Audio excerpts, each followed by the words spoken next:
for the day. We have next session is cutting edge topics, and we have the chairpersons with us, Dr. Khushbu Goyal, Dr. Kishan Raj. Both, Dr. Khushbu is a senior consultant neurologist in Manipal Hospital, and Dr. Kishan Raj is with us. When we will just display the CVs 1 second.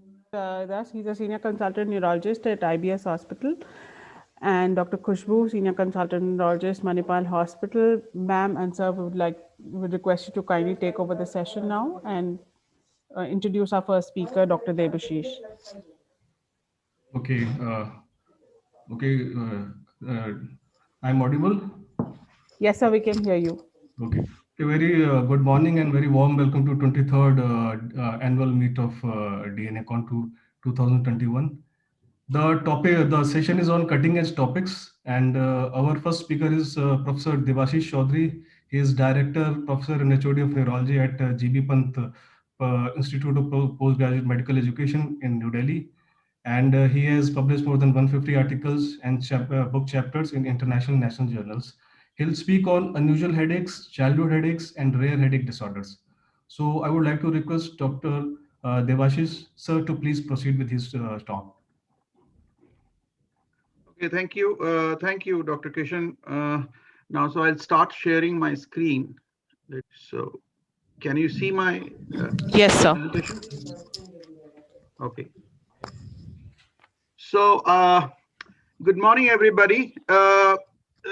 Achal has given me a topic, 3 in 1, the childhood headaches, the unusual headaches, and the rare headaches. So in 13 minutes, it's difficult to combine all the three, but so I'll try my best to give you a glimpse of what is meant actually by the childhood headaches, and then by showing some examples, and then go on to describe some of the rare variants. So first is a typical childhood migraine. Now listen to this story. कितने साल से sir में दर्द हो रहा है इसको? 2-3 साल से। 2-3 साल से। कितने दिनों में एक बार होता है सर में दर्द? महीने में एक बार होता है इसको। अच्छा, कहाँ होता है तेरे सर में दर्द? दिखा। सिर में दर्द कहाँ होता है? वहाँ होता है। क्या करता है सर में दर्द में ये? सिर में दर्द होता तो मतलब उल्टी से आता है। उल्टी से आता है। उल्टी भी करता है? हाँ करता है उल्टी। अच्छा। काफी देर के बाद उल्टी करता है। क्या करता है सर दर्द में ये? मतलब लेट जाता है, रोता है? सब उल्टी करने के बाद हाथ पर ढीला हो जाता है इसका।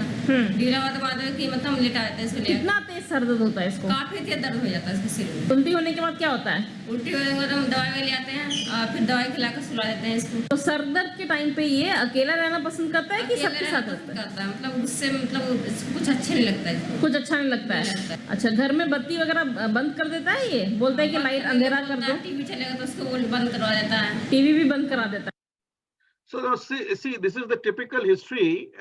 So the child actually goes into have these headaches. He tells you about with the behavioral symptoms. He cries out. He just bangs his head, and then after the vomiting, and of course sometimes with the medication, he sleeps off, and the headache gets better. And during this time, he has, just like adults, has photophobia, phonophobia, and usually the mother also has migraine. The family history is positive. Now, if you see the age and sex distribution of migraine, now this, marking about 15 years, the curve starts separating out. The females outnumber males as we grow up. But interestingly, during the childhood, if you see the 3 age brackets, 3 to 7 years, 7 to 11 years, and 15 years, you see that between 3 to 7 years, boys are more than girls. 7 to 11 years, boys are equal to girls, and more than 15 years, girls are more than boys. So in early age migraine, the pediatric migraine, the early age, the boys are actually more than the girls. So this is an important point to remember, and always keep this in mind. So mean age of onset of migraine is 7 years for boys and 11 years for girls. And incidence of migraine with aura peaks earlier than the incidence of migraine without aura, and peaks earlier in boys than in girls. So this is an important point to remember. Now, there are certain difficulties in making the diagnosis of migraine in children because the duration criteria. Now, unlike adults where the minimum lower cutoff is 4 hours, it's 4 to 72 hours, in children, we take 2 hours as a lower cutoff. So this is important to remember. Second is the laterality. Children more commonly have bilateral headaches, although they can have unilateral headaches, but bilateral is more common than in adults. The location of pain. Frontotemporal is more common, And if the child is having an only occipital headache, then it's a worrisome headache. So you should always be worried about if a child comes with only occipital headache. That might be a secondary cause. Then there can be behavioral changes like crying, listless, tantrums, irritable. It might not be, the child might not be able to complain that he is having an headache, but these behavioral symptoms will suggest to the parents or to the doctor that this might be a migrainous or headache related symptom. And further, the usual phases of migraine, namely the aura, the premonitory, and the postdrome phases, may not be explicitly expressed by the patient because he's a child. So these may be inferred by the behavioral symptoms and occasionally by the detailed history from the parent. So this is very important to understand. Now, some of the pediatric migraine specialists actually argue for decreasing the duration, lower cutoff to even 1 hour or even less than that, because they have shown that the specificity of the diagnosis increases from about 92% to about 98% if we actually increase, although the sensitivity decreases a bit. So this is also important. So sometimes you may have patients of migraine in children who are having a headache duration less than 2 hours, even half an hour, 45 minutes.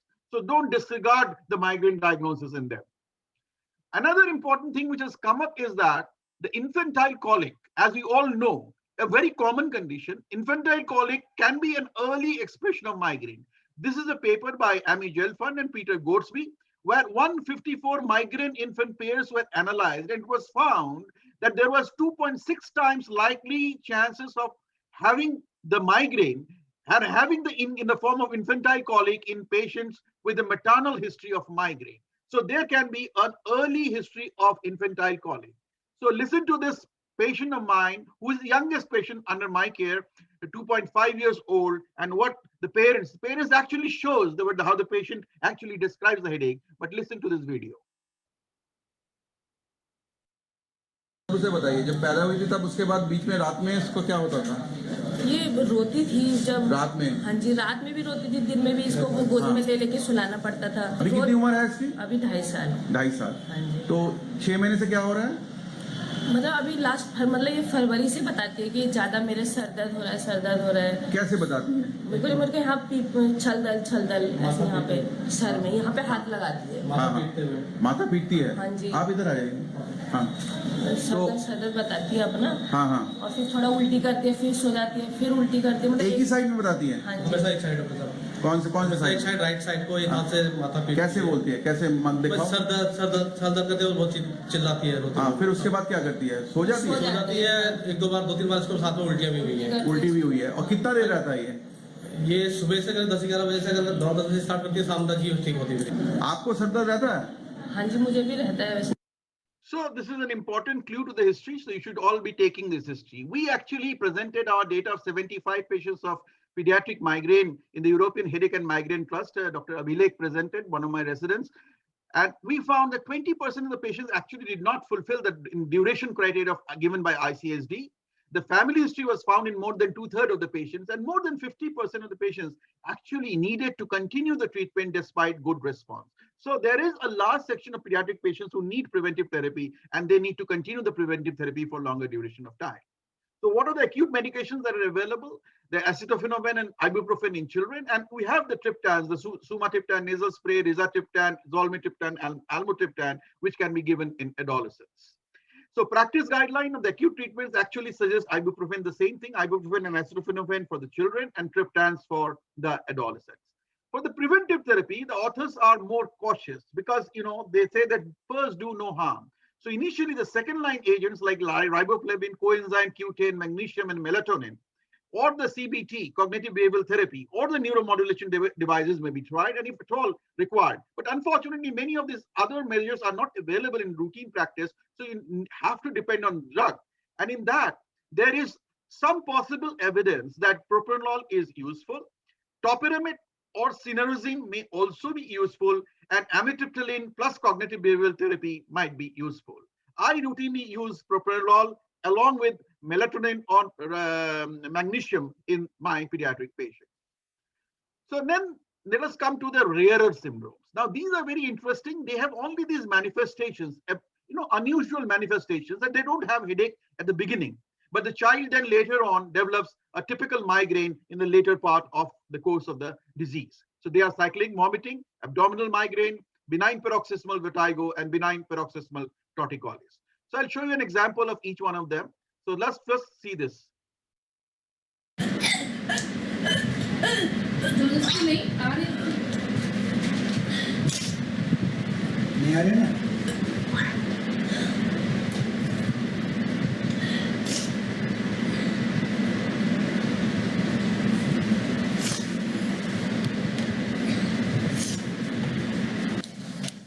नाम बताओ बेटे अपना। मेरा नाम साहिद है। अच्छा, आप कितने साल के हो? मैं 8 साल का हूँ। अच्छा बेटे, क्या दिक्कत है बताइए। मेरे सिर में दर्द होता है, उल्टी होती है। अच्छा, सर में दर्द और उल्टी होती है। उल्टी कब से है आपको? 2.5 साल से। 2.5 साल पहले से उल्टी हो रही है? हाँ। अच्छा, और सर दर्द कब से है? 2 साल से। अच्छा, उल्टी में क्या होता है? खाना बाहर आता है। अच्छा, दिन में कितनी बार उल्टी हो जाती है? 10-20 बार। 10-20 बार? अच्छा, किस समय उल्टी होती है? खाना खाने के बाद। हर बार खाना खाने के बाद ही होती है या बिना खाना खाए भी हो जाती है? हर बार खाना खाने के बाद। अच्छा, खाना खाने की कितनी देर बाद उल्टी होती है आपको? 2-3 बार। 2 मिनट 5 मिनट बाद उल्टी शुरू हो जाती है। जी ma'am. So this is a typical history of cyclic vomiting. The patient keeps on having this recurrent vomiting. He has been extensively investigated by, gastroenterologist, and all the investigations done, but diagnosis was never made because the people did not consider the headache history. Now look at this abdominal migraine. क्या तकलीफ हो जाती है? पहले पेट में दर्द होता है। अच्छा, फिर दिमाग में दर्द। कितनी देर पेट में दर्द रहता है? आधा घंटा। उल्टी भी आती है। उल्टी भी आती है। और फिर सिर में दर्द कब होता है? सिर भी दर्द होने लगता है। फिर पेट के दर्द के बाद सिर में दर्द होने लगता है। तो दर्द जब होता है तो क्या करते हो? मारता हूँ। मारते हो? कहाँ? सिर मारते हो? अच्छा, कब से हो रही है? Look at it. कितने साल हो गए? बहुत साल हो गए। बहुत साल हो गए? 6-8 साल हो गए। So this is, and for 6 to 7 years he has been doing this, and he has got so much traumatized, this child, because the headache history was not taken. And look at this benign paroxysmal. In fact, this is the son of one of my residents, and one fine night he phones me up and says, "Sir, this is happening to my child. He's very, obviously disturbed." But look at this.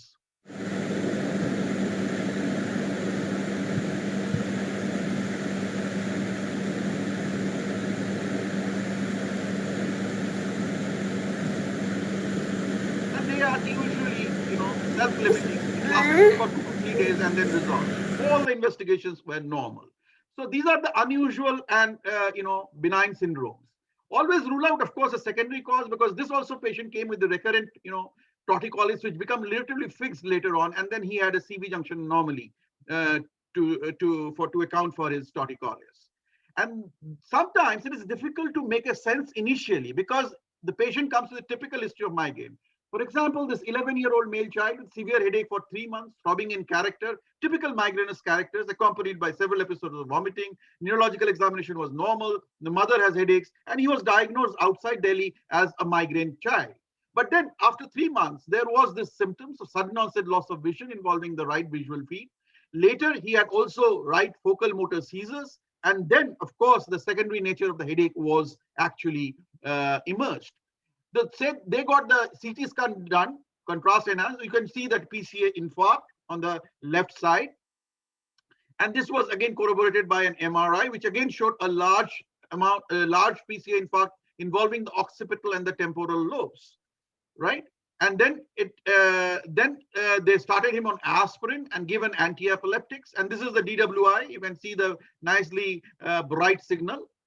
So migraine headache, despite the treatment, continued. In fact, it increased. And again, these were accompanied by multiple episodes of vomiting. Then 3 months later, the patient again had a sudden onset loss of vision, now involving both the sides. And improvement which had occurred in the vision, the right field deteriorated. And then the patient vision was severe, near complete, and persistent. He was only able to see the very lights faintly. Now the repeat MRI, they have got it done. This is outside Delhi. This patient has not yet come to me at that time. And you can see that there are flare changes on the opposite side as well. And on DWI, the opposite side also is showing clear changes. So MRA was normal. When patient then referred to me, I got a MRI done, and now you can see there is much more extensive changes on the right side compared to the left. And on the DWI, the left changes have almost disappeared, but the right changes has become prominent. So it will be tempting to, kind of infer that the patient is having a bilateral PCA infarct, but actually it is not so. MR angio was normal, and I asked for another sequence, and that is MR spectroscopy. And you can see a nice looking lipid lactate bifid peak, right? And therefore, the diagnosis was more or less certain. We confirmed it by the genetic testing, and it was positive for the mitochondrial mutation and MELAS. So the MELAS presented initially like migraine-like episodes. The patient stayed with me for 10 years. This was 2010 cases, and he just died last year because of a very severe status epilepticus followed by aspiration pneumonitis. So therefore, you have to be careful in picking out these rarer cases of headache disorders in children. Thank you very much for your kind attention. I have shown you a few examples, and while most of them are benign, some may have serious underlying pathology. And remember that migraine being very common colors everything. Keep a high index of suspicion. Thank you very much. Thank you, sir, for very informative insight into the headache, and also for your very rare videos which you have shown. So if there is any question, we can take one question if there are any questions. Okay, so now we move upon to the next topic. Okay, can we upload the slides of Dr. Ish Anand? I have the slides. Should I do it from here, or you want to do it from there? Let me introduce you, sir. Dr. Ish Anand is a senior consultant at Sir Gangaram Hospital, New Delhi, and he will speak on diagnostic pulse in myelopathies, a case-based approach. So, sir, I request you to please proceed with the talk. I'm just going to share my slides. Yeah. Good afternoon, everybody. The first virtual DNAcon. Thanks, Dr. Achal. Very well organized. So the topic is the diagnostic pulse in myelopathy, the case-based approach. So the term myelopathy describes pathological condition that cause spinal cord, meningeal or parameningeal damage or dysfunction. The traumatic injuries, vascular disease, infections, and inflammatory or autoimmune processes may affect the spinal cord due to its confinement in a small space. Spinal cord injuries usually have devastating consequences such as quadriplegia, paraplegia, and sensory deficit. In these cases, history taking, then examination is very, very important, as I will tell you later on. Other two modalities which are very helpful in myelopathies, one is lumbar puncture, other is in contrast MRI of the spine. So a few definitions. It is important not to mistake myelopathy for myelitis. They are two different conditions. Although both terms refer to spinal cord compromise, myelopathy is more of a syndrome with multiple etiologies, whereas myelitis is mostly because of inflammation or infectious processes. Acute transverse myelitis and acute transverse myelopathy and transverse myelitis are used synonymous in literature, but they have different connotations. There are certain conditions which can mimic myelopathy, like myopathy, but then there are no sensory deficit, or a neuromuscular disorder, there are no sensory deficit. And then bifrontal mesial lesions may also mimic myelopathy, but then the patient has abulia and other frontal lobe dysfunctions. So myelopathy, they have a variable course. They may be acute in onset, they may be subacute or recurrent or chronic. And the chronic disorders are mostly because of the demyelinating disorders or vascular malformation or systemic disease. I'm not talking about non-compressive. So the CNS damage may be monofocal, meaning involving only one axis, like either myelitis involving only spinal cord or optic neuritis involving optic nerves, or it may be multifocal like NMO and MS. So, as I mentioned, the onset may be acute, subacute, intermittent, or chronic. It is important to know the onset. Acute onset that worsens within hours or days point to a spinal cord infarction or hemorrhage. Very important, like within 4 hours, 6 hours. And at the same time, when the symptoms are recent, one need to rule out any surgical cause. I remember a patient who had epidural abscess and was operated in time and had a very good outcome.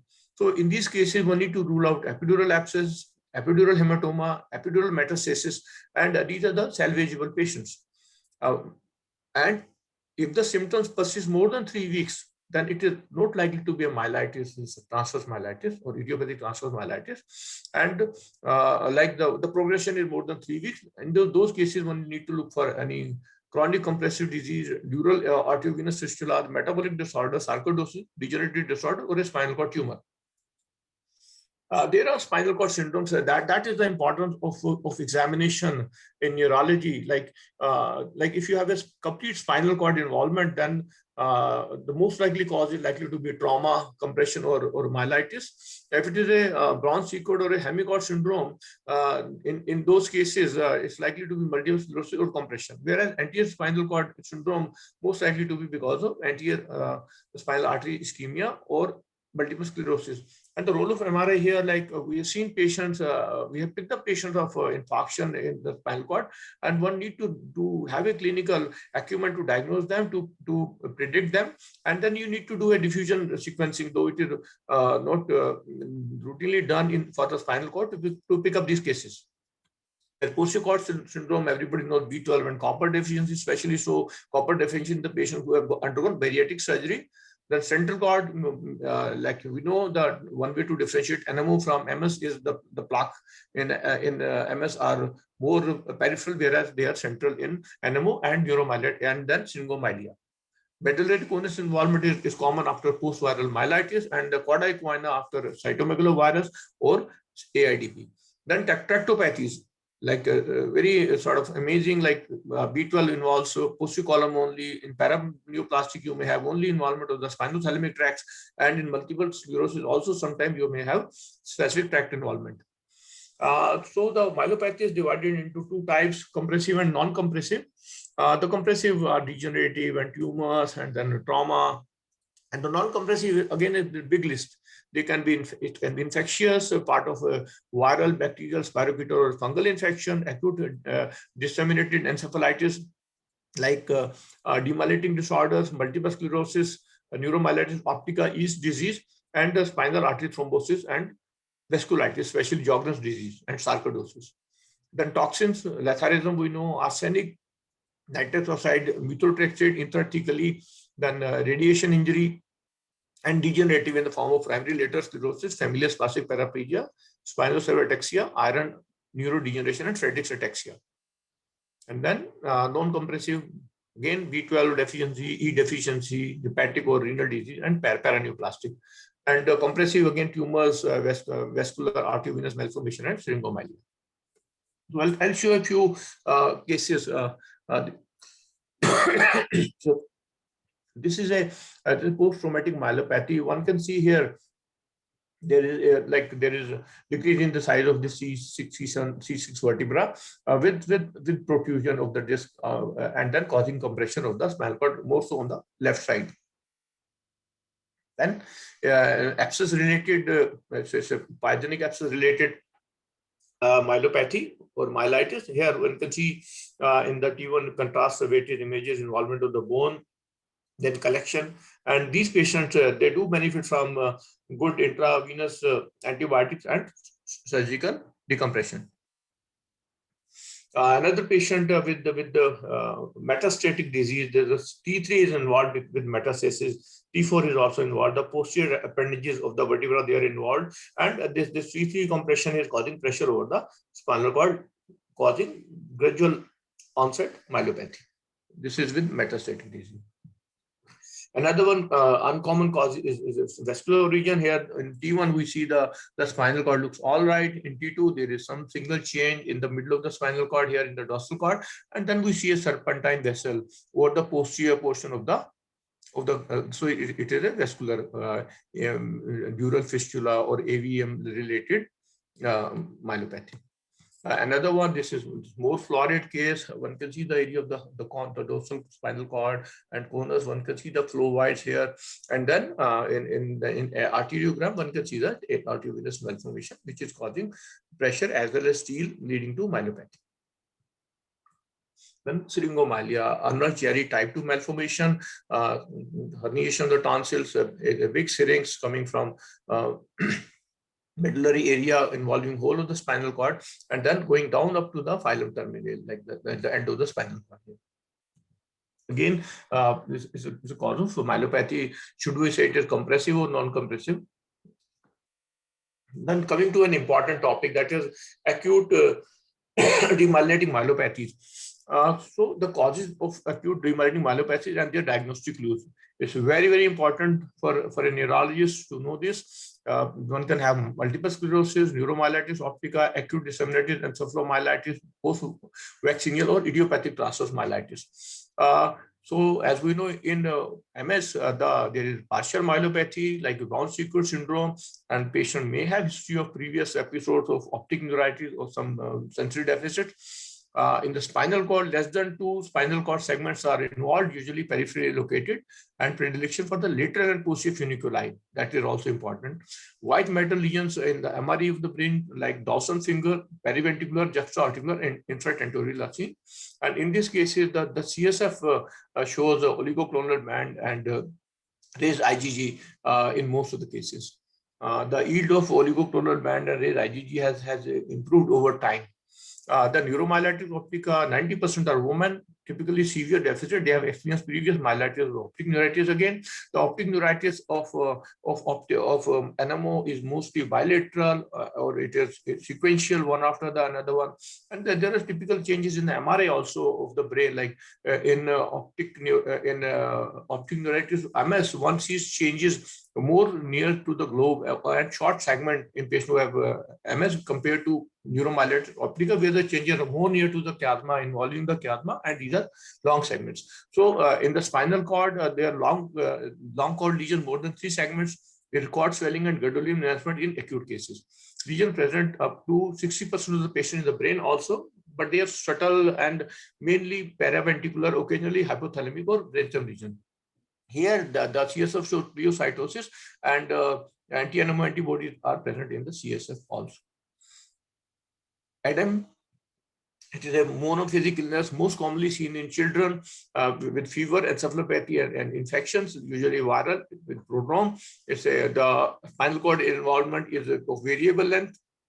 In the brain, there are large, often confluent white matter lesions of same or similar duration, so they don't have the old lesions, so there's no evidence of old lesion in these cases. And these patients also have pleocytosis, and some of them may also have oligoclonal band. Post-vaccinal, monophasic, within 3 weeks of vaccination, variable length in the brain and spine, and then idiopathic transverse myelitis. It is again a monophasic illness. There are no other cause, and there is a diagnostic criteria which I'm going to discuss after a few slides. So a patient of multiple sclerosis having optic neuritis with the sensory phenomena involving the upper limb and lower limb, and that shows involvement of the spinal cord at the cervical level, and then criteria for idiopathic transverse myelitis, as I was mentioning earlier. In the inclusion criteria, there is a sensory motor. There is a sensory motor or autonomic dysfunction attributable to spinal cord.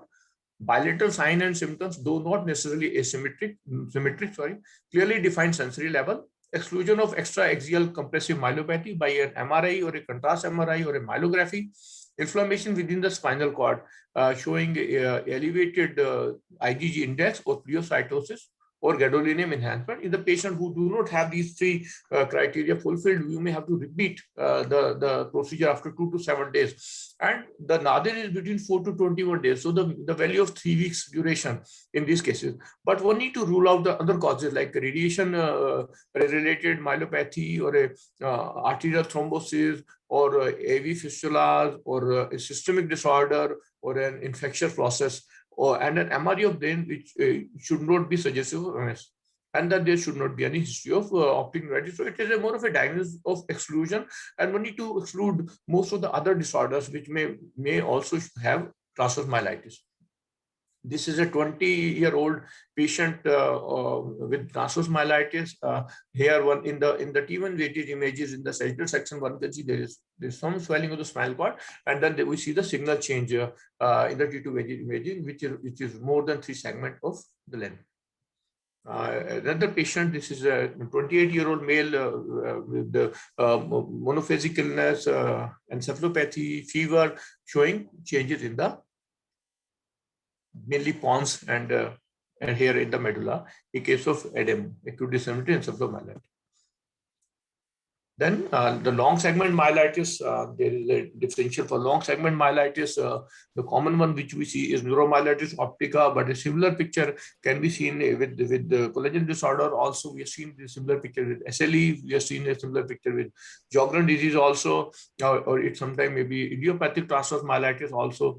So here, this is a 56-year-old lady with neuromyelitis optica. This is a seropositive patient. It's showing us long segment myelitis involving more than 3 segments, and you see the lesion is, or the plaques are more bigger inside. They are more central and posterior, mainly involving the central area.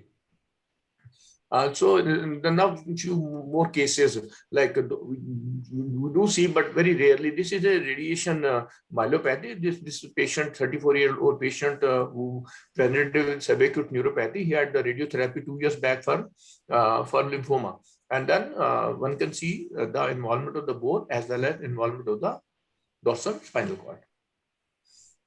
Case of anterior spinal artery occlusion, you could see this anterior spinal cord, this sort of infarction here in the T2 weighted images.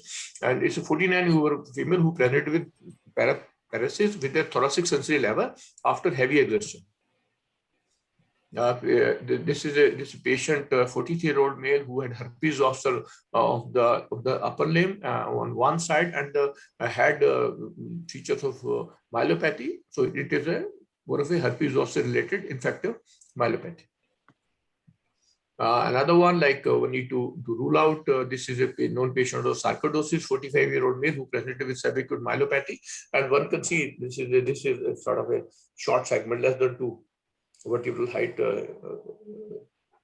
involvement of the spinal cord. Another one, like which we see a lot, and then this patient who presented with walking difficulty and with the cortical sensation while walking, water dribbling feeling, and here the scan done showed involvement of the posterior column.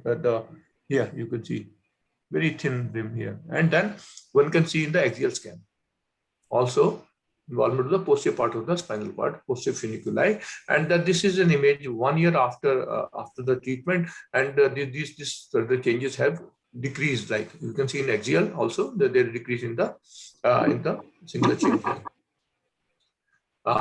So the last slide, the tractopathy. Tractopathies are very, very interesting, and like how some antibodies attack only a particular tract in the spinal cord is also very intriguing.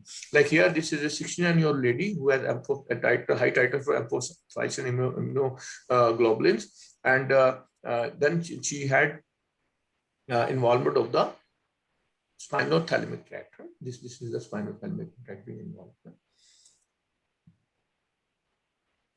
So in a nutshell, I have tried to show a few cases because it was regarding cases, and then pulse. Basically, I would say to conclude, history and examination is a very, very important part in myelopathy, because the MRI may show a similar picture in so many conditions.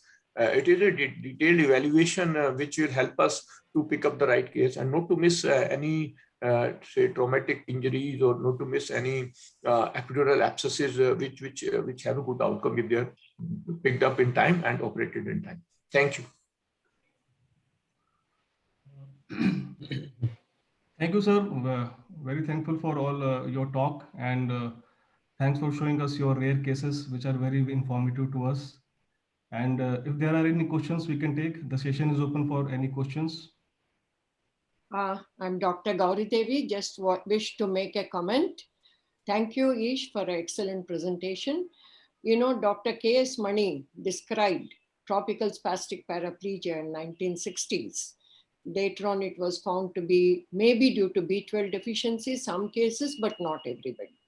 In Colombia, the cassava is a food substance where the cyanide toxicity also produces spinal cord involvement. I have written a small write-up in Neurology India recently, talking about and HTLV associated myelopathies, HIV associated myelopathies.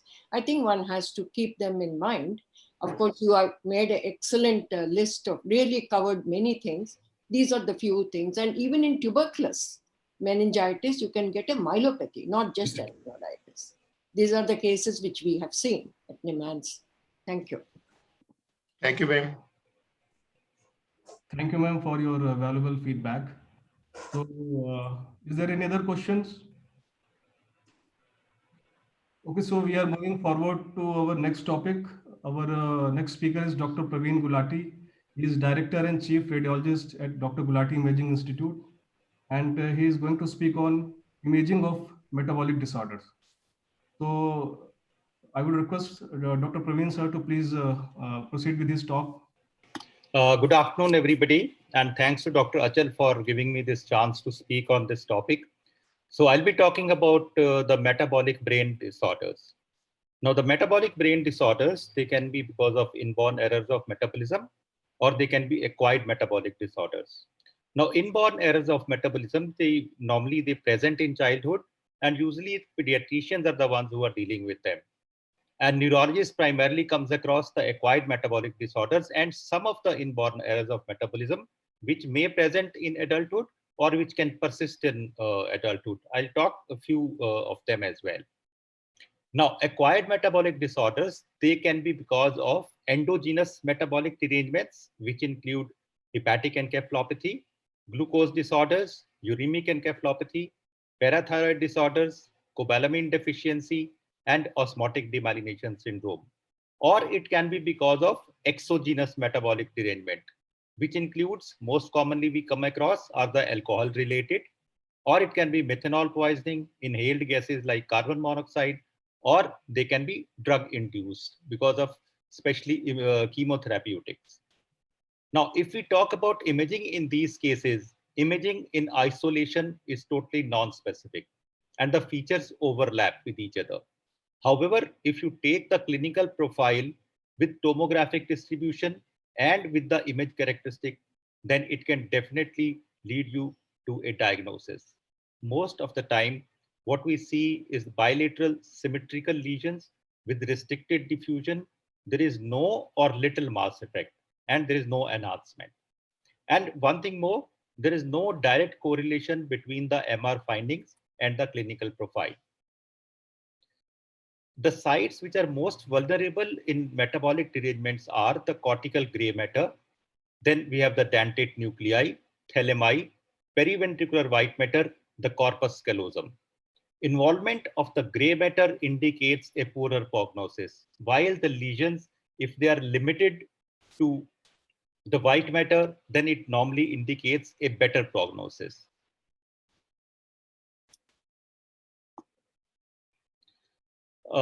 Every metabolic derangement, it has a predilection for a particular part of the brain. So by looking at the distribution of the lesion with clinical profile, we can definitely lead to some diagnosis. Now, there are metabolic derangements which primarily involve the gangliothalamic region, or there can be preferential involvement of the dentate nuclei, or there can be preferential involvement of the cortical white matter, or it can be symmetrical periventricular white matter involvement, corticospinal tract involvement, corpus callosum involvement, asymmetrical white matter involvement, parieto-occipital lobe involvement, or the pontine involvement.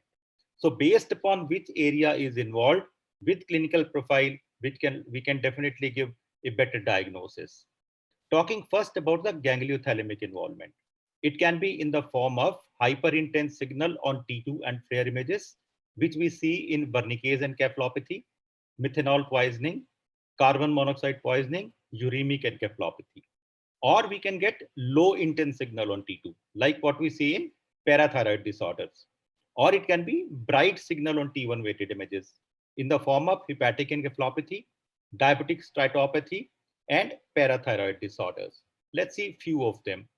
Talking first about Wernicke's encephalopathy. On FLAIR images, what you see is there is signal alteration in the white matter around the third ventricle. That's in the thalami. There can be involvement of the putamen, what you can see, but what is very characteristic is involvement of the mammillary bodies. Then we can see involvement of the hypothalamus, the tectum, or the other white matter around the third ventricle. If you give contrast to these patients, you will see mild enhancement of the mammillary body. Rest all areas usually do not enhance. And the basic pathology in all of them is thiamine deficiency. More than 50% of these patients may not give you history of chronic alcoholism. Then moving on to methanol, which usually there is adulteration of the alcohol, and we see quite a few cases, especially in states like Bihar, of the methanol poisoning. On MR, we have a very characteristic pattern. There is preferential involvement of the putamen with sparing of the globus pallidus. That's very characteristic. If you do the SWI images in these cases, you will see there are subtle hemorrhages within. You will see small subtle areas of blooming on the SWI images. When the cases become chronic, they turn into gliotic and encephalomyelitic area, as you can see in this patient with chronic methanol poisoning. In contrast to that, in carbon monoxide poisoning, there is preferential involvement of the globus pallidus. Here you see symmetrical signal alteration in bilateral globus pallidus.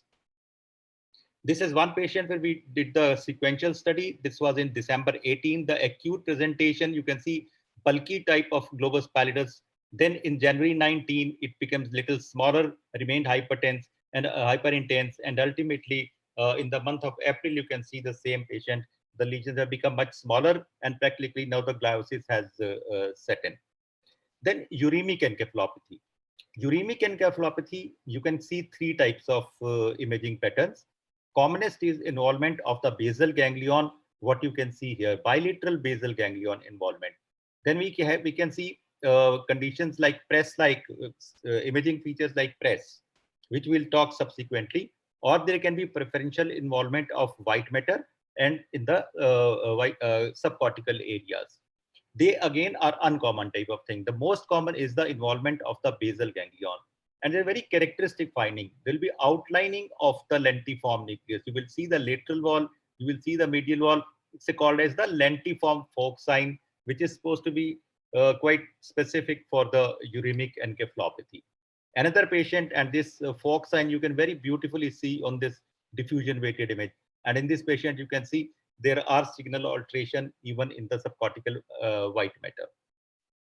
Moving on to the next pattern, the low intense signal on T2 weighted images. And that is because of the calcium deposition. And this is soft calcium, which gives you bright signal on T1 weighted images, low intense signal on T2 weighted images.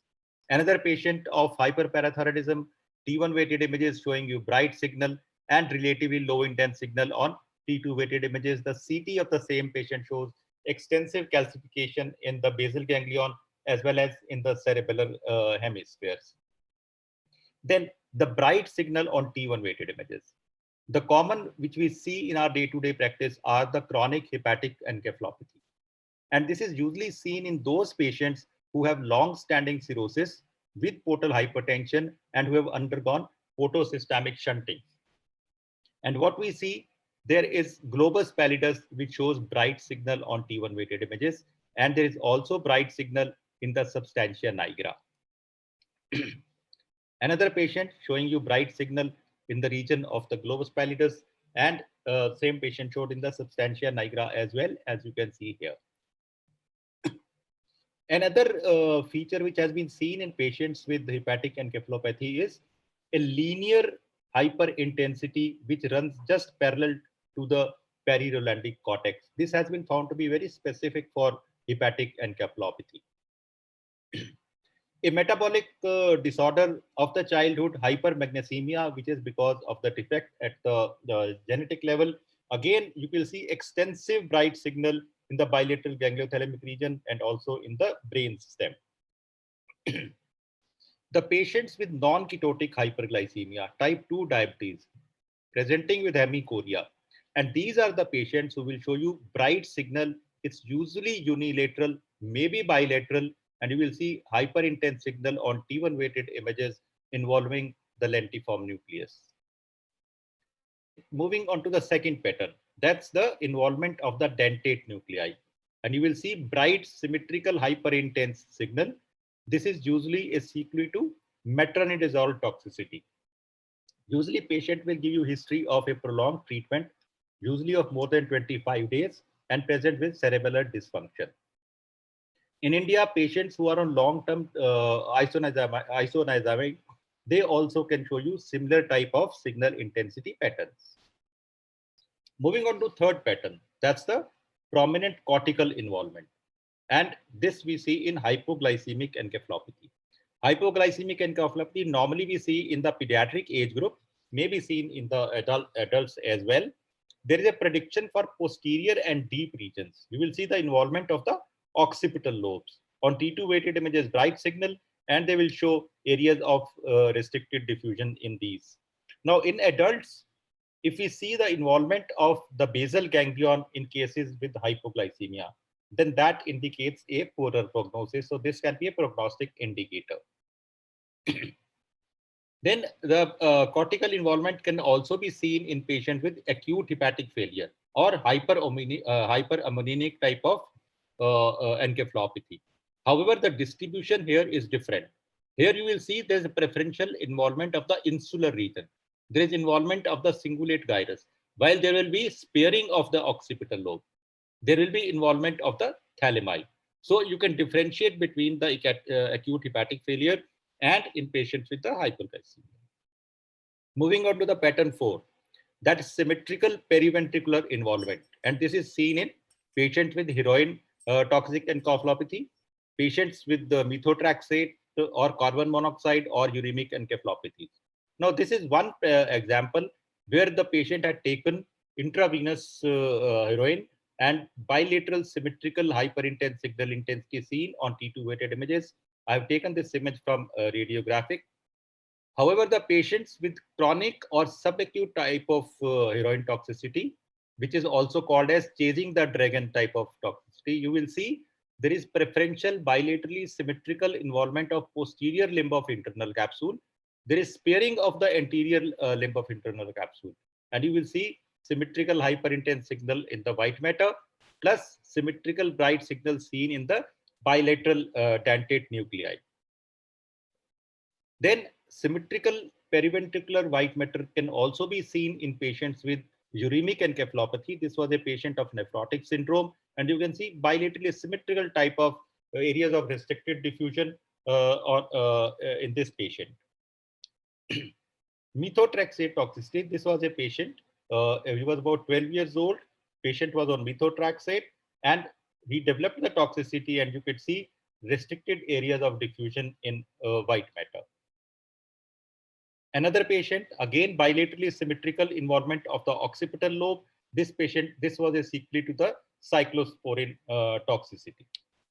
Then we have already seen one case by Dr. Ishanand, the involvement specifically for the corticospinal tract, involvement of the dorsal column. And that's a classical example of a SACD or subacute combined degeneration vitamin B12 deficiency. Copper deficiency will also give you similar type of signal chain. Next pattern is corpus callosum involvement. And this we see in Marchiapava-Bignami syndrome. In acute cases, the entire corpus callosum can be involved, while in chronic cases, it is usually the focal type of involvement, like we can see here.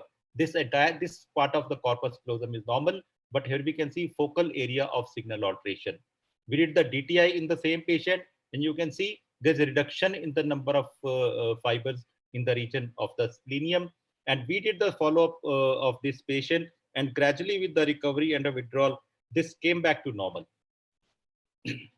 Then we have parieto-occipital type of subcortical involvement.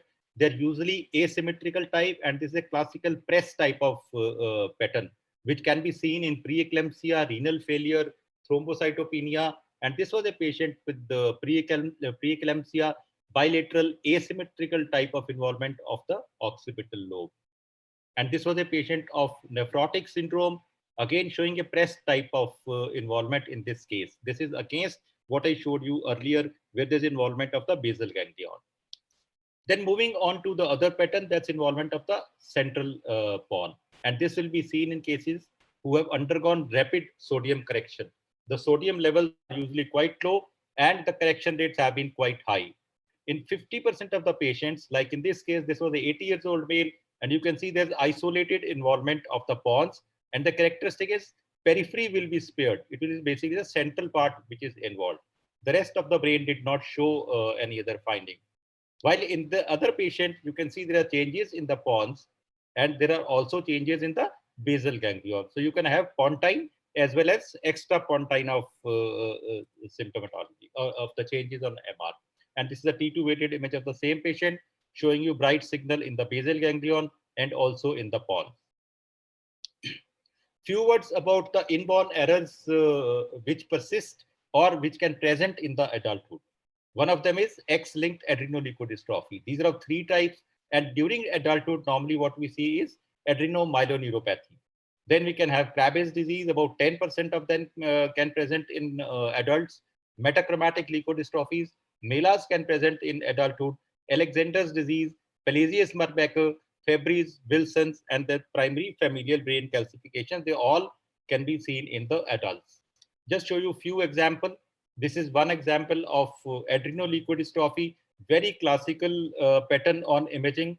These are the T2 weighted images. You will see there is involvement of the corticospinal tract. There is preferential involvement of the parieto-occipital lobe. There is involvement of the periventricular white matter, involvement of the splenium.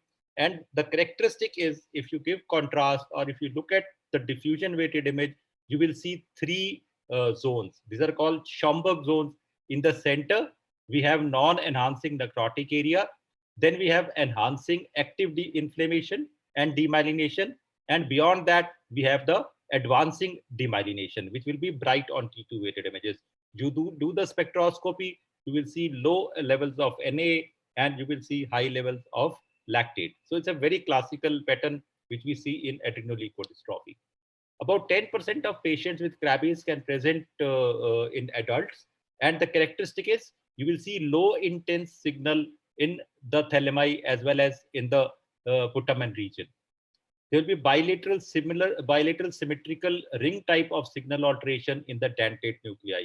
And there is thickening of the cranial nerves, usually of the optic nerve, like you can see here. They are thickened extra orbital portion of the cranial nerve. Then metachromatic leukodystrophy, because of the deficiency of aryl sulfatase, it can present in adults. And again, the imaging features with clinical profile are typical. You will see in this case, there is bilateral symmetrical type of signal alteration, bilateral symmetrical periventricular white matter changes. And if you look carefully in the white matter, you will see what we call as the tiger type of pattern or the leopard pattern because of the sparing of the perivascular white matter. So again, the findings, imaging findings are quite obvious. While in MELAS, you will see multiple infarcts, but they will not correspond to any vascular territory. You do the angio in these patients, the angio will practically be normal. Alexander disease can also present in adults, and in contrast to adrenoleukodystrophy, here there is a preferential involvement of the frontal lobes. You look at the T2 weighted image, around the ventricle, you will see a low intense signal. And on T1, it will be bright signal. And in adults, most of the times in the infratentorial compartment, we will see what we call as a tadpole type of appearance of the brain stem. This is the last case I'm showing. That's a Wilson's disease. You can have 3 patterns on MR. It can be totally normal, or there can be signal changes on T1. And if there are signal changes in T1, there is involvement of the globus pallidus, like you can see in this patient. There can be involvement of putamen or the midbrain. While patient may show T2 signal changes in the form of bright signal in the putamen, followed by the caudate nucleus. Now, what is important is, like this patient, you are seeing signal changes on the T1 weighted images. While in contrast to that, in this case, we are seeing signal changes on T2 weighted images involving the globus pallidus as well as the caudate nucleus. There are changes in the periventricular white matter also. If the patient shows changes only on T1 weighted images, that carries a better prognosis. He will respond better to the chelating agents. While if there are signal changes on T2 weighted images, the prognosis becomes poorer. So it's important to see which area is involved and what are the signal intensity patterns. To conclude, while assessing the imaging in these patients, it's very important to have the clinical and lab profile. The topographic distribution of the lesion, the characteristic, what is the enhancement pattern, what is the pattern on the diffusion weighted images. There is no direct correlation between the clinical symptoms and the imaging pattern, but imaging features can be diagnostic and it can also give you a prognostic indication. Thank you so much. Thank you, sir, for very informative talk. Now the session is open for any questions. Is there any questions from the audience? Okay, Dr. Khushbu, to proceed.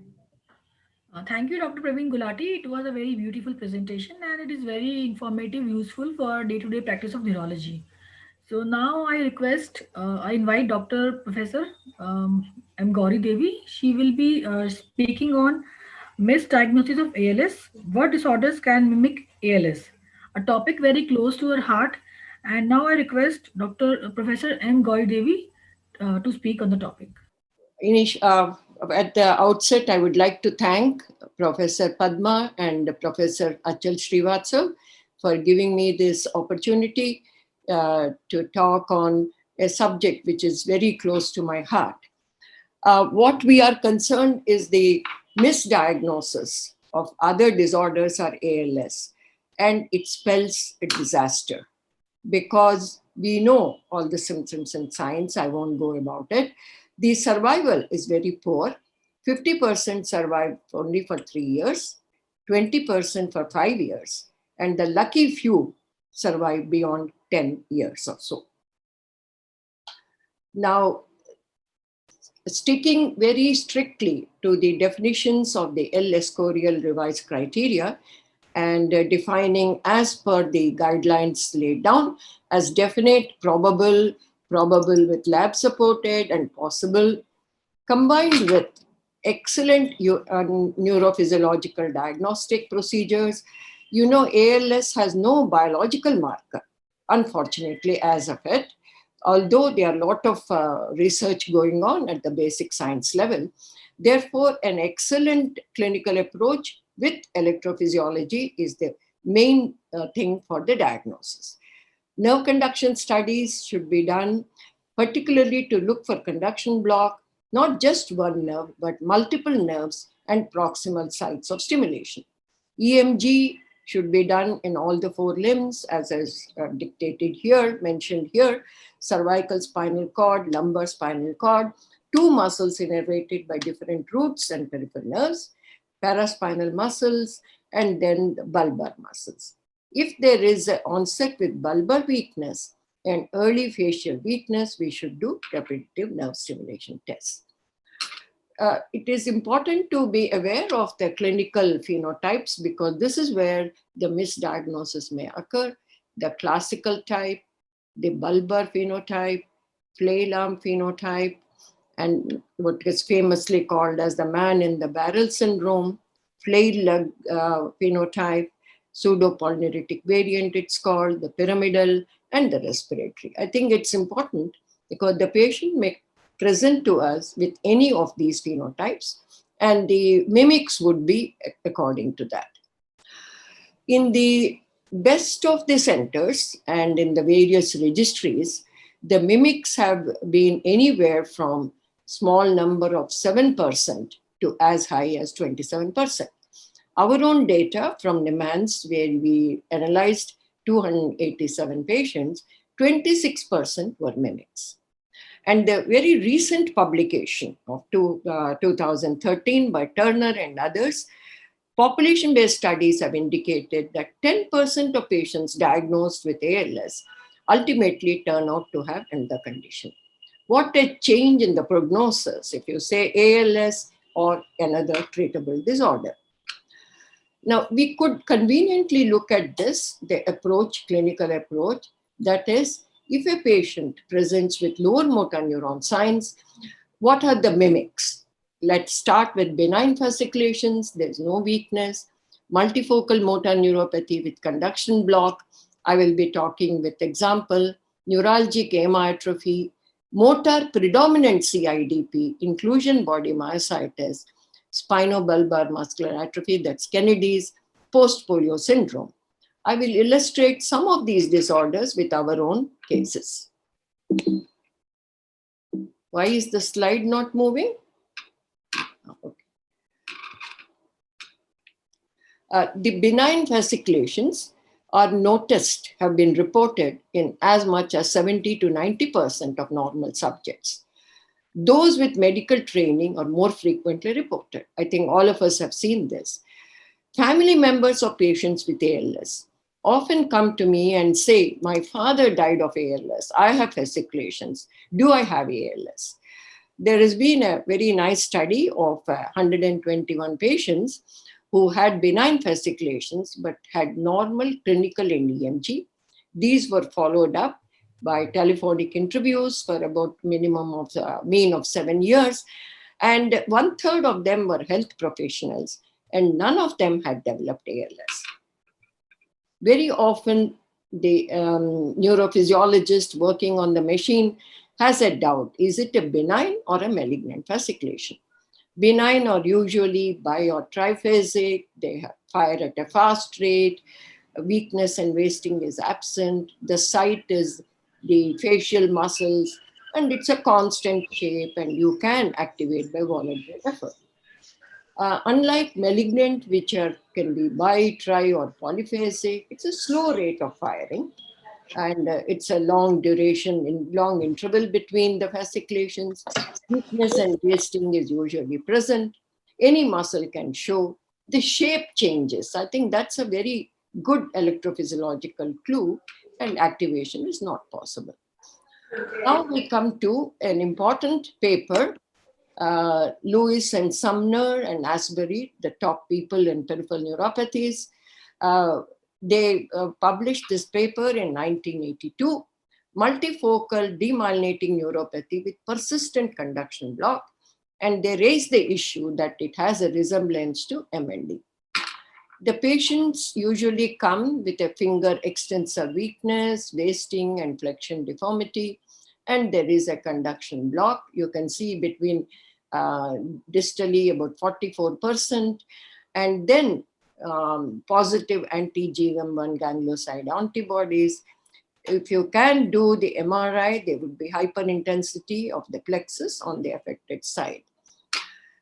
These are the normative data by the American Association of Electrodiagnostic Medicine, which have given the guidelines for conduction block. And if the duration is less than 30% of the CMAP, then 50% of amplitude reduction is considered as definite. Less than that is probable. And if the duration is more than 30%, then you have to increase the rate. It's only probable partial conduction block. There have been a lot of comments that these are too strict criteria, and there has been an attempt to lower down the decrement amount. That means even 30% could be considered. There is a lot of difference of opinion. These are the upper limb nerves. And if you go to the lower limb nerves, you have to increase by another 10% to call it conduction block. What is this MMN with conduction block? As we know, it's a pure motor neuropathy, slowly progressive, asymmetrical like ALS, and there's a distal weakness. Of course, the age is younger by about 20 years or so. Weakness with very little wasting. I think that is a very good clinical clue, particularly in the early stages. Wrist or finger drop, as I mentioned, but 1/3 of the patients can also come with lower limb involvement. Reflexes are lost, retained, or even brisk in few patients. Absence of bulbar involvement, respiratory, and vocal cord, they are very rare, but occasionally occurs. Normal life expectancy. It is very good to do the anti-ganglioside antibodies, both IgM and IgG, and usually there's a good response to any of these agents, IVIG, methylprednisolone, etc. Now, the life has become a little more complicated. that there are reports, particularly by Pestronk and group, very authoritative group in this area, multifocal motor neuropathy not associated with conduction block, but associated with high titers of anti-glycolipid antibodies. That became a surprise. Then there was an editorial and a nice article by Delmont. It's worth everybody reads this. Multifocal motor neuropathy with and without conduction block. Is it a single entity? To complicate the matters further, Katz et al. Report that it need not be demyelinating at all.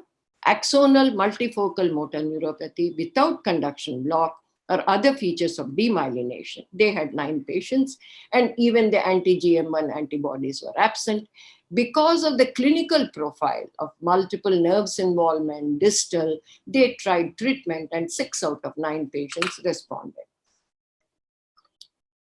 This is a very interesting paper by Professor Kimura, who talks about motor dominant CIDP. The motor dominant variety accounts for 1/3 of CIDP, and they don't have sensory disturbances as in the classical CIDP. The most affected lesions are the cervical nerve roots and the brachial plexus. It may be relapsing and remitting, and marked improvement with IVIG can be misdiagnosed as ALS. Now I come to the very important subject, which is now neglected because the polio is a slowly disappearing thing. But however, there are people with the sequelae of post-polio syndrome, which occurs after 10 to 20 years.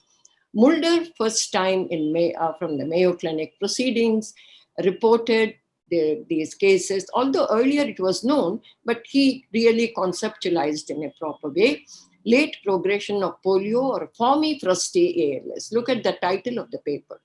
A credible history of polio in childhood, partial recovery of function, a minimum of 10-year period of stabilization. It could be 10 years, 20 years, 30 years even. Subsequent development of progressive muscle weakness in previously clinically affected limbs or previously unaffected limbs. These are important criteria. This was one of my patients who had polio at 3 years of age. He had residual deficit of the left upper limb, stable period for 25 years. At the age of 28 years, he developed a new atrophy and weakness of the right upper and right lower limb. Even at Gangaram Hospital, I have seen 2 doctors who had come from outside saying that they were diagnosed as ALS, but careful history said they had a polio, some residual deficit in one lower limb, which was ignored, and they were very upset about it. But after thorough examination, I reassured them. I said repeated EMGs would be done if you are anxious. Now, what are the differentiating features from ALS? PPS has a slow progression, essentially a lower motor neuron disorder, bulbar cranial nuclei not involved, no pyramidal tract signs. Before we say PPS, we must exclude other compressive thing because people may be using crutches or other appliances, or they may be scoliosis. So those causes having excluded, then we call that as the post-polio progressive muscular atrophy. What is it due to? There's a Roosevelt Foundation established in US who really sponsored a lot of research in this area.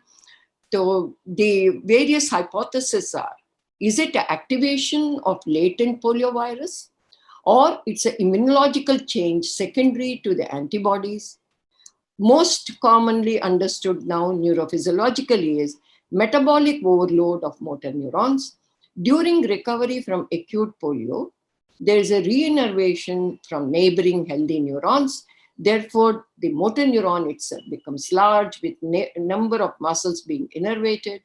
With aging, these large motor neurons are fatigued or exhausted due to metabolic overload and then goes to axonal degeneration. Excellent work had come out from NIH where the same patient's EMG was repeated over a time course. Now we come with ALS with predominant upper motor neurons signs. hereditary spastic paraplegia, tropical spastic paraplegia. Just now I mentioned about it. But most commonly seen in the clinical practice is a cervical myelopathy. Again, to give you an example of a patient, 55-year-old man presented to neurosurgery OPD. This is from Nemans. Weakness of lower limbs of 8 months, weakness of upper limbs for 6 months, no sensory symptoms. There was suggestion of urgency of micturition, bilateral pyramidal signs, and imaging showed C4, C5 disc, significant compression. So surgery was done. There was a mild improvement. Everybody was happy. But 4 months later, patient came back to the surgeon with progressive weakness of all 4 limbs. One of the clues for ALS is if there is a worsening of the weakness following surgery, suspect ALS. So fortunately, this neurosurgeon referred the patient to us. We examined carefully and found diffuse fasciculations, atrophy of the limbs and the fasciculation of the tongue. EMG confirmed ALS. What are the clinical tips? I'm sure all of us see cervical spondylotic myelopathy. If there is a doubt, careful examination of the tongue for fasciculations, atrophy, power, and the palmomental snout and jaw jerk. Look at the pectoral and trapezius jerks. Over the time, I have been doing it regularly, and I find it a very useful clinical sign. And active and chronic denervation in the upper limbs and EMG. Suno et al. Described a published excellent paper, utility of trapezius EMG for diagnosis of ALS in muscle and nerve. They found 104 ALS patients, 72% showed active denervation, whereas in cervical spondylotic myelopathy, none of them showed abnormality in the trapezius. After reading this, I have been telling my both Lakshmi and Ankita to do this whenever people have only upper and lower limbs without bulbar signs. Lower limbs are usually normal, bulbar are normal in this. Now, why are we getting into this agony? Because both coexist because of similar age. Disc prolapse may occur in ALS. Therefore, is the disc prolapse responsible for the entire clinical picture? That is the clinician's decision. Careful clinical examination, as the tips have mentioned, and EMG in the beginning, and if necessary, for follow-up. Now, patients presenting with bulbar symptoms and signs. Is it bulbar form of ALS, or is it some other condition? Myasthenia. Absence of atrophy of tongue. I will give a patient example here. Lower cranial nerve palsies. This was a physical training teacher, came to Gangaram only, from Bhopal. She had difficulty in whistling, difficulty in swallowing solids, felt that her stance had changed and she couldn't run as fast as she was earlier, mild weakness in lifting her upper limbs to make her hair, some muscle cramps. Was seen in another hospital elsewhere and diagnosed as ALS, but she was very worried and came for second opinion in June 2011 to me in Gangaram. I reviewed the history. Now, something didn't click. With 6 months of bulbar symptoms, there was no wasting at all. And no brisk reflexes, no anywhere I could find any sign. But carefully examined and retook the history. He said extreme exhaustion in the evening. She would come home and just lie down on the bed, but there were no ptosis, diplopia, tongue was normal. There was a mild weakness of orbicularis oculi, oris, and weakness of neck, very mild. A careful clinical examination only could detect them. Mild weakness of abductors of the upper limbs. She required support to rise from sitting posture. So we reviewed the EMG report. There was no frank evidence of denervation. There were some non-specific changes which could have said chronic changes, but we were not convinced. We repeated nerve conduction and EMG with the MND protocol, which we have established at Gangaram Hospital, and we did not find any abnormality there. Then I said, let's do RNST. And there was decrement in ADM and trapezius, as you see. We looked at acetylcholine receptor antibodies. It was high normal, but not abnormal. MuSK antibodies were negative. Looked for thymic enlargement, thyroid functions, parathermone. Nothing was there. Clinical diagnosis was myasthenia. The proof of pudding was we started on pyridostigmine. She went back home and she called up and said slight improvement in whistling and the fatigue. She came back. She used to come very regularly for follow-up. I gave her oral steroids. It led to further improvement. Follow-up for the next few months showed remarkable change, and slowly steroids were tapered, I think in June 2013. She made a physical visit in 3rd December 2012. Subsequently, she has been just calling me.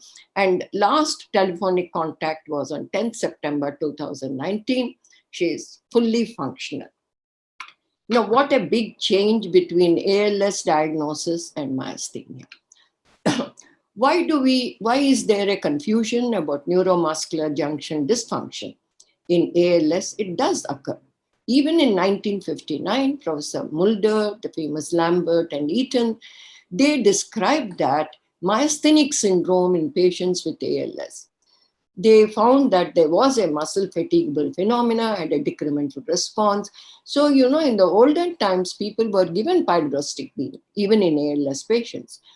Then another paper said 50% of ALS patients saw some degree of decrement in the trapezius. So this became very confusing. This is a worth reading paper, very recent, Frontiers in Neurology. They took a large number of patients, 150 patients. They looked at decrement in one muscle. In at least one muscle, it was 11%. And in less than 10% of the muscles, it was even 41%. They found decremental percentage in the trapezius was significantly higher than in the ADM. So in the end, they asked, can we say, that's why I put 2 query marks, a decrement of more than 20% in RNS. Can you exclude ALS or not? I think there should be more analysis of this figure, whether this is enough to say there's myasthenia. Another very interesting paper brought to my attention in one of the clinical case conferences which I conducted at NIMHANS. And 2015, this group from Japan described 3 women in the 7th and 8th decade, had dropped head, dysphagia as initial symptom, weakness of orbicularis oculi, orbicularis oris muscles, EMG showed active denervation. They fulfilled the criteria of ALS, but the authors were surprised. The progression appeared to be much more rapid than that of ALS. However, they looked at other clinical history like no diurnal fluctuation, did hydrophonium test, RNST was negative, ACH antibodies were negative. Then they did muscle biopsy. This was new information to me that complement C3 peroxidase labeled anti-C3 antibodies and immunoglobulin G staining revealed an absence of immune complex depositions at the motor end plate. These findings were supposed to be consistent with histopathological characteristic of MuSK myasthenia gravis. I think this was very new information, and they did the MuSK antibody titer, they were elevated, good response to steroids. After reading this paper, particularly women who come in the older age group, coming with a facial muscle weakness, I always look for MuSK antibodies. I'm waiting for the first patient, I've not got so far. Then we come to peripheral nerves, which can mimic a doctor. I'm sorry, I'm quoting some of my old cases. In NIMHANS, 35-year-old male, a doctor presented with difficulty in playing caroms, which you use the thumb and the index finger, progressive weakness and wasting of muscles of the right hand, 6 months, referral diagnosis of ALS. He had almost decided to commit suicide, but somebody said, go to NIMHANS, sort it out first. He had wasting of the right first dorsal interosseous and adductor pollicis and introtia. But hypothenar, thenar were normal. So our clinical impression was, could it be a lesion of the deep motor branch of the ulnar nerve?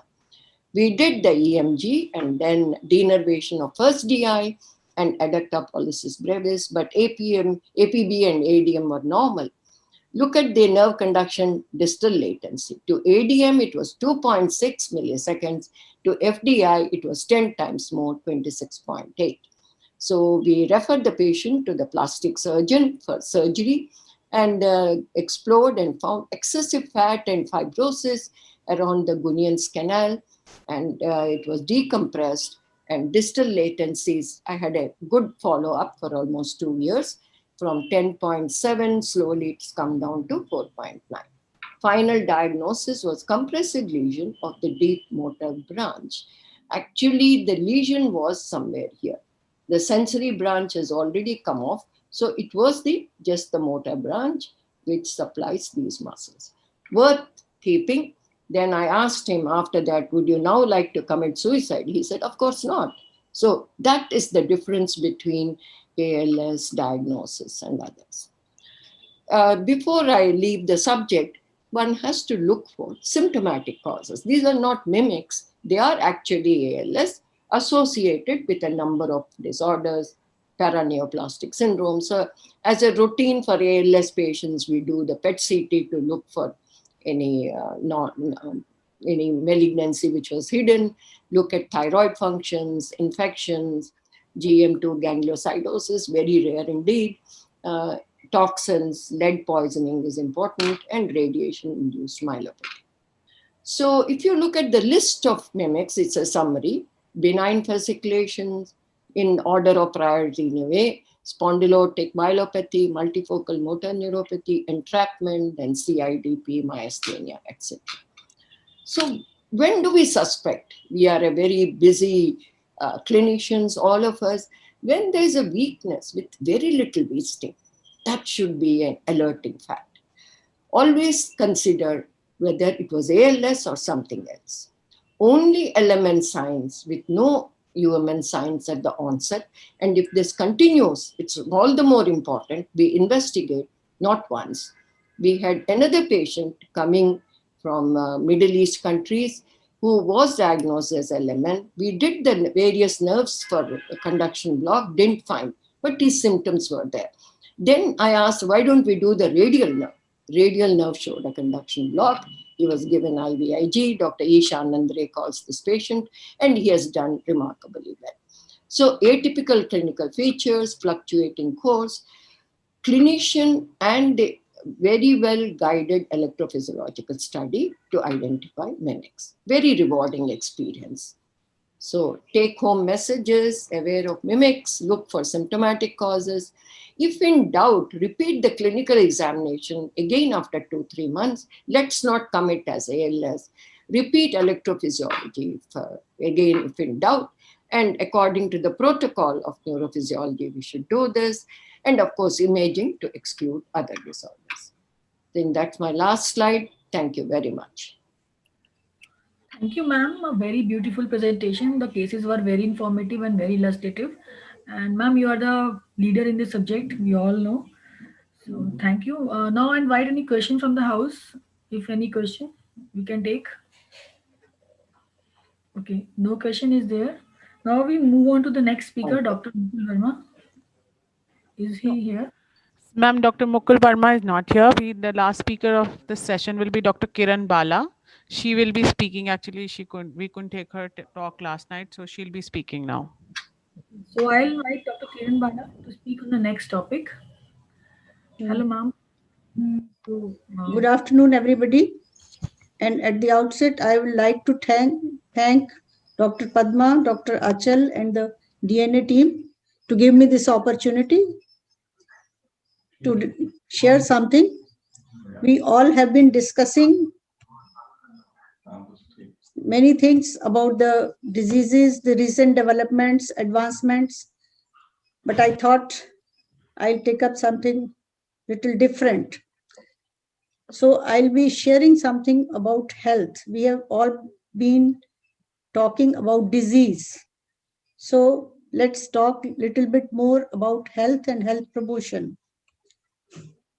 So how we define health? Long back in 1947, the definition of health was given by WHO as state of complete physical, mental, and social well-being, not merely the absence of disease or infirmity. But slowly it was recognized that health is not a static state, it's a dynamic thing.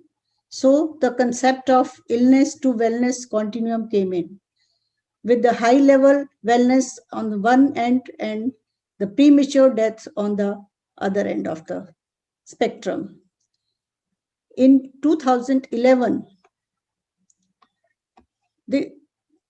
Hughes and his colleagues have tried to define the health. They published an article in BMJ, and they have suggested that as the chronic diseases are evolving and becoming so common, we need to redefine the definition of health with an emphasis towards ability to adapt and manage the self in the face of changing scenarios. So it is important to see that adaptation to the need of health and optimally managing these challenges in order to have physical, mental, and social well-being is an important issue. So these two things of adapting and managing the challenges faced are very, very important. So the similar concept has already also been given by Aaron Antonovsky in the form of pathogenesis and salutogenesis spectrum. We as allopathic doctors have learned about, in the form of pathogenesis, we are focused on disease, its treatment and cure. But the salutogenesis is more focused about the health promotion, the health being well-being of the health rather than the disease. So you all agree that holistic health requires physical, mental, and social well-being. But there is another dimension which I think is very important, that is the spiritual dimension, which has been neglected, especially in our curriculum. Luckily now MCI has introduced this and we are becoming more conscious about it, especially this COVID-19 had brought this aspect to the notice of most of the health professionals, and many people are coming forward to improve the spiritual health. So this is the dimension which will help us in coping and adapting to the ongoing demands and the chronic illnesses which have become a very common issue and a global issue in today's scenario. You will all agree that spirituality is not synonymous with religion. Religion is confined to certain group of people. They follow some rituals and try to find what is right, wrong, true or false. On the other hand, spirituality is a universal phenomena. It is something which is common to all, irrespective of caste, creed, color, or the country. So we are all spiritual beings and we are all similar. Spirituality is which gives us strength to connect to ourselves, gives meaning to our life, and we can connect to our fellow beings, the nature around, the universe, and the highest power or the supreme power which manages this universe. To know more about the spiritual dimension of health, we need to know little more about our own self. Have you ever tried to think, who am I? The slides I'm going to share has been given by one of my friends from Mount Abu, Dr. Shriman Sahu. So are we only this body? Am I this body which can be seen, the physical being? Or it's something different. The body, which we all know, is made up of flesh, bones, various organs, which remain there even after when the patient dies. Person dies. When a person comes in a critical state, we receive him as Mr. So-and-so, Mrs. So-and-so, with the name. But when the person dies, we hand over the body. We never hand over that A, B, C, or D. Why? Because there is something different. The body is there, it's same, but the life force, the energy which was managing that body is no more there. So we, as per the science, we know that we are physical beings living in the physical world. But at spiritual level, we know that we are not only bodies, we are spiritual beings living in these physical bodies. And this is the metaphysical energy which is manifesting through the physical body. And this energy, which we may call soul, spirit, consciousness, this is what has the power to think, to judge, to act, to feel pain, pleasure, speak, eat, everything. All the activities which we do through our physical body. So I think you will all agree this human being is a combination of the humus, the body, and the being. We have all learned a lot about the body. So let's try to learn a little more about this being. What is the anatomy and physiology of this being? It is a spiritual energy in the form of light, which has got three faculties: mind, intellect, and sanskars, which we call in Hindi man, buddhi, sanskar. So let's see what these faculties do. Mind is the thinking energy, which imagines, forms ideas, always thinking, thinking, and thinking. We may have up to 50,000 thoughts in a day. And these thoughts, emotions, and the feelings which we develop, these are all functions of this mind, which is non-physical. Sorry, ma'am, to interrupt you. The second faculty is the intellect, which is used to assess thoughts, the energy of the soul, which is understanding, decision-making, and stands out as the most crucial faculty. Sorry, ma'am, to remembers, discriminates, judges, and exercises its power in the form of willpower. The third one is the sanskars. It's a Hindi word. You can call it impressions, which, because it is the record of soul's past experiences, all the actions. The sanskars take the form of our habits, behaviors, the talents, and personality traits. They are very close to the lifestyle of any person. The lifestyle or the behavior depends more or less on their sanskaras. Because the actions done by every soul either creates a sanskar, that means a new habit begins, or it reinforces the old one. So whatever impression is etched in the soul or the consciousness or the spirit remains there for a long time, and it can be carried over to the next birth.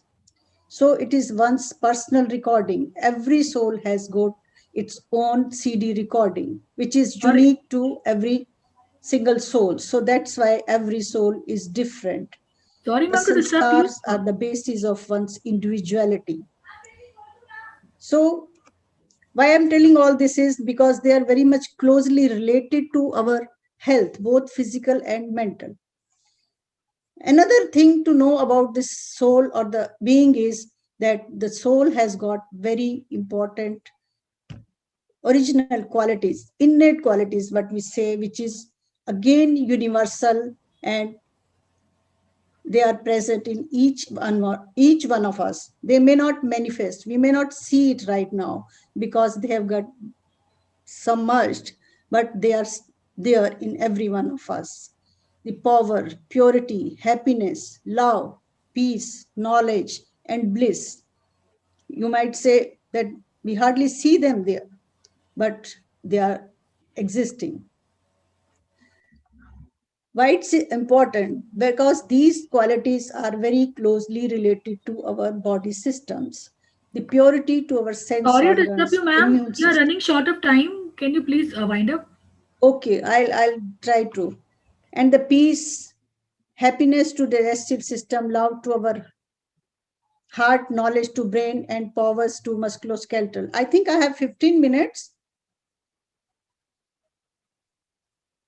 So actually the schedule is running late. Okay. I'll try to go fast. And we as doctors know the effect of this, our thoughts, emotions on our nervous system, immune system, endocrine systems. And the basis of the most of the diseases which we are facing today, the non-communicable disorders, are based on the risk behavior patterns, which give rise to physiological risk factors leading to high blood pressure, diabetes, high cholesterol, and these non-communicable disorders. And we all know what we have to do to prevent these diseases and manage these risk factors. I'll be taking only one factor, the diet today. Diet, we know, should be rich in fruits, vegetables, fibers, all that. But in addition to that, there are some subtle things involved in the diet which we get, which is related to the source of the food and the environment in which the food is cooked. The animal food, which is obtained by sacrificing the animal, is full of negative emotions of fear, hatred, anger. So it's a low energy food, while the plant food is a high energy food. This has already been shown by many studies, and this is one of the publications I came across in JAMA, published in July 2020, that replacement of plant protein source in place of animal protein source has led to overall decrease in mortality in both men and women.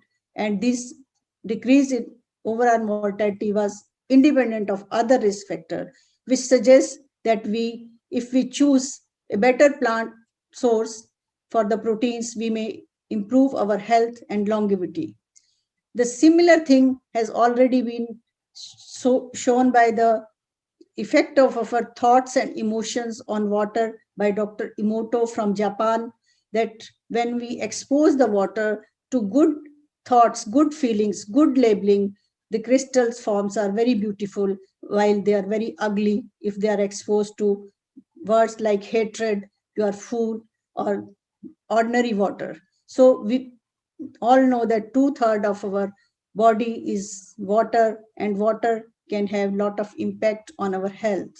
So diet is not only what we eat, but we watch, listen to, read, and hang around.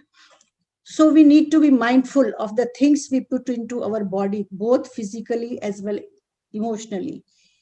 At the physical body, we are very conscious and we do a lot of efforts. But at the being level, we mostly don't care for it, and we neglect the food for the being is the thought, the seed, because these are the thoughts which give rise to emotions, our attitudes, our feelings. And the problem is that because of the negative thoughts, there is a lot of thought pollution. It leads to negative emotions, negative feelings, and high risk behaviors, which are the basis of so many medical disorders. So what we have to do is to consciously choose the quality of our thoughts, to make them positive, elevated thoughts, eliminate the negative, and clean up the waste. So one needs to think before we think, because, and I would like to add that, as Mahatma Gandhi said, see no evil, talk no evil, hear no evil. We need to add think no evil, because everything which means everything in our life just begins with our thought. Thought is the main thing, and we need to work on ourselves to change our negative thoughts, negative emotions to our positive emotions. We all know, we are all knowledgeable. We try to do it. Sometimes we are successful, sometimes we fail. Why? Because we need to charge ourselves, we need to empower ourselves to change the sanskaras which I have talked, because they are very hard to change. So we need to connect to the higher source of energy or higher source of the power in the form of meditation, which is a very simple procedure which can help you to take care of my mind, body, and my habits, my behavior.